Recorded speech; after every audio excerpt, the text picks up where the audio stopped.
Bonjour Patrice, nous sommes mercredi, mais il n'y a pas que dans le canard qu'il y a des dessins. Hein. Bonjour Laurent, bonjour à tous. Vous connaissez comme moi la formule.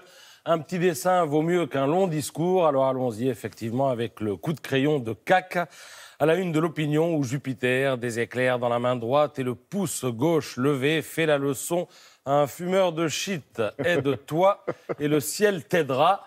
Inch'Allah, si Dieu le veut, lui répond l'autre, les mains dans les poches. Alors je ne sais pas combien a coûté le plan Borloo, le volume de travail qu'il a représenté, ce qu'il a mobilisé comme énergie et consommé comme litre d'encre, mais à l'arrivée, il semble que ce rapport est fini dans les poubelles de la République et qu'on se retrouve dans une situation somme toute assez classique, par les temps qui courent. Alors, à droite, on applaudit Macron, à gauche, on le fustige, droite-gauche, clivage classique, en France c'est ainsi, oui.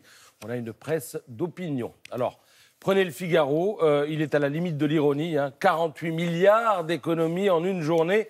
Reconnaissons qu'il y a là de quoi satisfaire les esprits les plus méfiants, écrit Vincent Trémollet de Villers, qui craignait qu'un nouveau plan banlieue grève un peu plus les finances publiques, dont la Croix nous signale par ailleurs qu'elles vont beaucoup mieux. Figurez-vous que la Commission européenne doit confirmer aujourd'hui la fin de la procédure pour déficit excessif engagée contre la France il y a 9 ans. Voilà, je le dis en passant. Et revenons à nos moutons. Alors, pas de plan de banlieue donc, et une gauche qui accuse pour l'humanité. Macron fragmente un peu plus la République.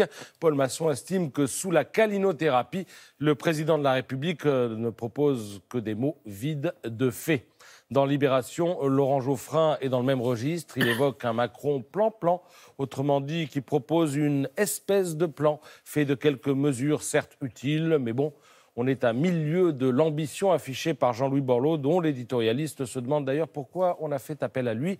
Quand on se fixe pour objectif de ne pas faire quelque chose, en général, on y arrive, donc mission accomplie, lirez-vous dans Libération. Alors dans cette affaire, on a bien compris que Macron n'avait pas l'intention, ce que Macron n'avait pas l'intention de faire, mais on n'est pas plus éclairé qu'avant sur ce qu'il a l'intention de faire. Et c'est un aspect qui revient pas mal dans les éditos ce matin, y compris dans la presse habituellement favorable à Emmanuel Macron. Alors, il y a bien cet appel lancé aux grandes entreprises qui devrait déboucher d'ici 2 mois sur des chartes concrètes pour s'engager en faveur des habitants des quartiers difficiles, mais tout cela ne fait pas un grand dessin, comme l'on dit.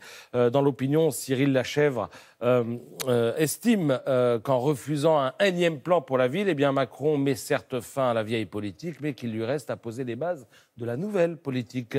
Il doit retrouver rapidement son discours conquérant sur les banlieues, sous peine de laisser croire que les banlieues ont perdu l'argent de l'ancien monde sans trouver l'espérance du nouveau monde. Voilà, fin de citation. Le président de la République fait donc un pari risqué. C'est en gros le propos de Didier Rose dans les dernières nouvelles d'Alsace. Alors je le cite, le président promet le Big Bang pour pas cher. À la pauvreté des cités, il répond par la richesse du langage et la générosité des formules. Si demain cela devait avoir un coût social et politique, eh bien le président et lui seul aurait à l'assumer. On verra donc si les mots MOTS peuvent soigner les mots MAUX. Merci beaucoup, Patrice.